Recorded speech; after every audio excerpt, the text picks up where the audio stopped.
сервис жауапкершілігі шектеулі серіктестігінің Сарыбұлақ кен орнында газ өңдеу қондырғысын консервациялау жобасына қоршаған ортаны қорғау бөлігі талқылауға шығарылды.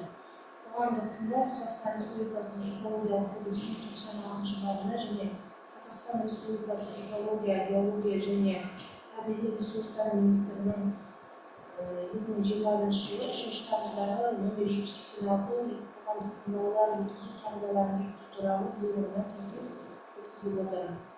Қоғамдық тыңдаудың төрайымы ретінде өзім Ләлі Жүзбекқызы, хатшысы ретінде Бисенова Айзада кандидатурасы ұсынылады. Қоғамдық тыңдауды ашық деп жариялаймын.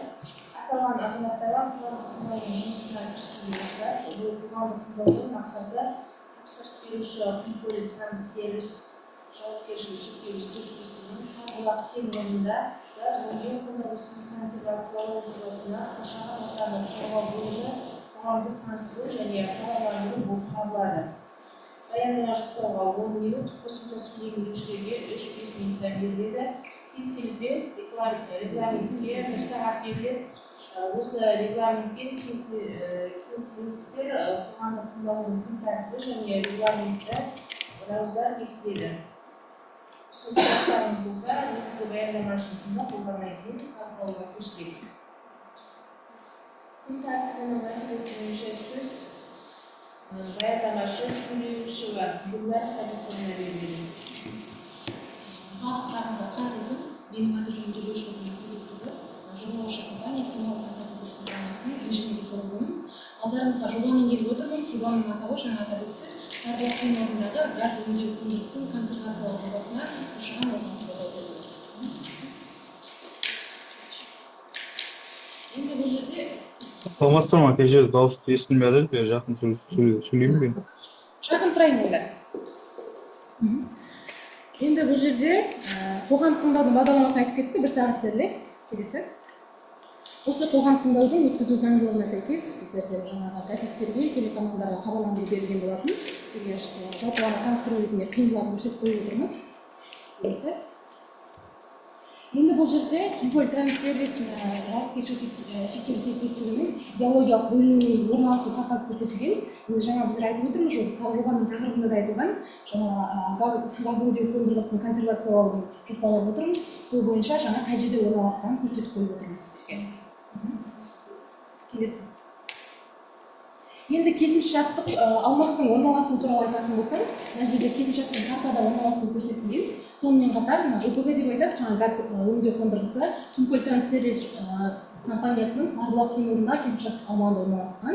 Сарыбұлақ кен орны осы Қызылорда облысының Сырдария ауданында орналасқан. Сонымен қатар ең жақын елді мекен Тереңөзек кенті болып табылады. Қызылорда қаласы оңтүстікке қарай 150 км қашықтықта орналасқан. Енді осы негізгі жобалық шешімдер туралы айтатын болсам, сіздерге жаңа айтып отырмыз, консервациялау болып табылады біздің жобамыз. Бұл жерде газды қайта өңдеу қондырғысы, ОПГ деп айтамыз. Соның консервациялаудың мақсаты осы қондырғыны, газ қайта өңдеу қондырғысының объектілерін уақытша пайдаланудан шығару, оларды консервациялаудан белгіленген мерзім ішінде жаңағы осы объектілердің консервациялануын пайдалануға берілуі мүмкін өткенге дейін және одан кейінгі жарамды техникалық жағдайда сақтау болып табылады консервациялау. Енді бұл жерде негізгі шаралар мыналарды қамтиды. Сіздерге қысқаша көрсетіп қойып отырмыз. Бұлар инертті газбен үрлеу арқылы сыйымдылықтар жаңағы айтады ғой.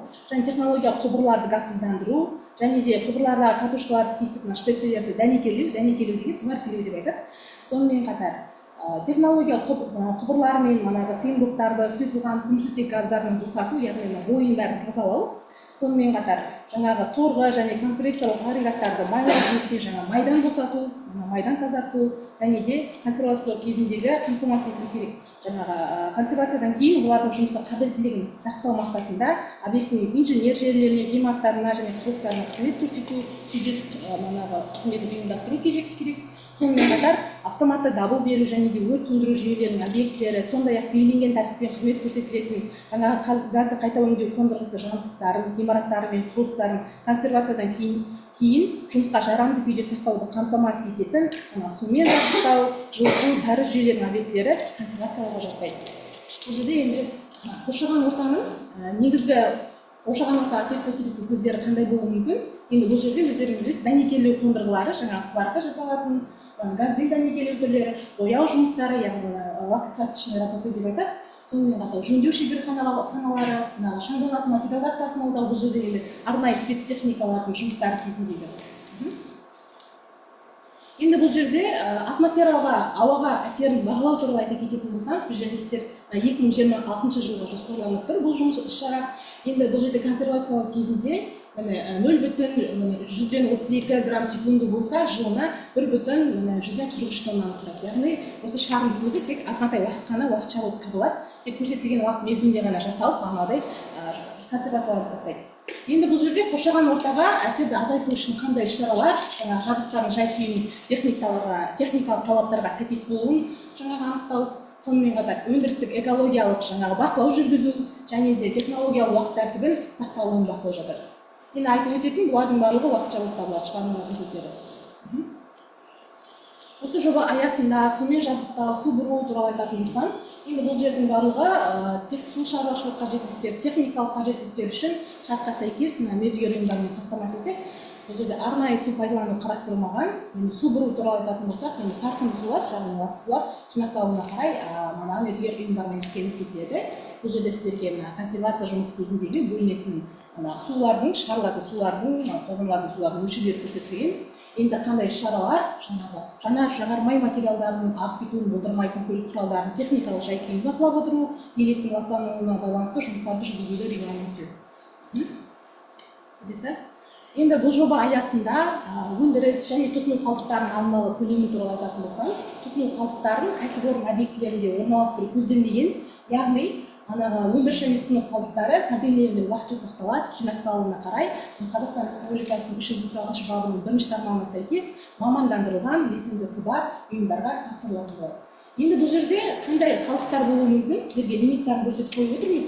Бұнда қалдықтардың ішінде майланған қарапайым шүберектер, пайдаланылған ыдыс краскаға арналған, және де кеміргектерден жасалған ыдыстар, оның ішінде металл бөшкелер, қапшықтар жатады. Сонымен қатар металл сынықтары, дәнекерлеу электродтары, яғни сваркадан шығарған аралас коммуналдық қалдықтар, яғни қатты тұрмыстық қалдықтар, құрылыс қалдықтар жатады. Оның барлығы 7,8 тоннаны құрайды. Енді бұл жерде қоршаған орта компоненттеріне әсерін азайту жөніндегі шаралар туралы айтатын болсам, бұл жерде аумақ бойынша автокөлік қозғалысын ұйымдастыру, жағармайдың төгілуін алдын алу, арнайы техникалық қызмет көрсету, сондай-ақ шығарындылардың уыттылығын бақылау, және де жер асты, жер үсті суларына жанар-жағармай материалдарының ластануын болдырмау жатады. Сонымен қатар ағынды суларды тек арнайы ыдыстарда сақтау жүргізіледі, яғни ағынды суларды ағыту. Сонымен қатар бұл жерде жер учаскесін, жаңа біздер границасын көрсеттік қой, сол жердегі бөлу шекарасында ғана жұмыстарды жүзеге асыру, жер бетіне түспейтін, болдырмайтын қалдықтар мен ағындардың барлық түрлерін жинау және тасымалдау, сол жерде мердігер ұйымдар алып кетеді, учаскелер мен іргелес аумақтардың тазалығын сақтау жұмыстары жатады.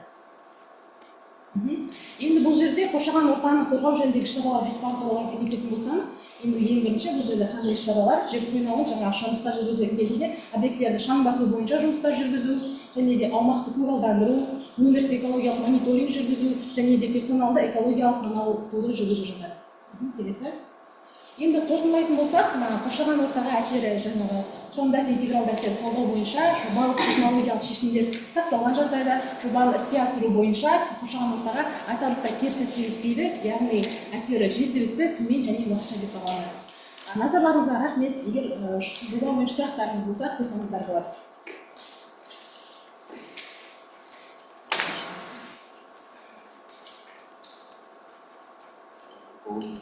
Саламатсыздар ма?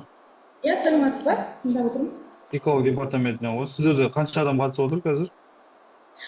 Жергілікті тұрғындардан 5 адам қатысып отыр, және де әкімшілік өкілімен 6 адам, және де өкілдер, компания өкілдері мен жобалаушы компанияның адамдары отыр. Сізде осы экопорталда сұрақтар бар ма қазір қойылған негізі? Экопорталда жоқ, сұрақтар жоқ, бізде қарастырылып отыр. Жакшы. Башка суроо жок менде жок. Басқа бос адамдардан сұрақ жоқ па,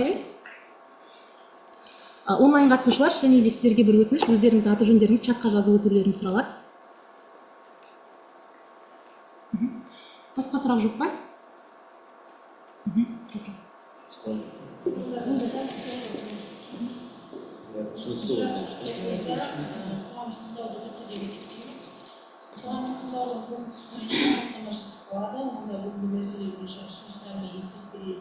ескертулер енгізіліп түзетіліп, содан кейін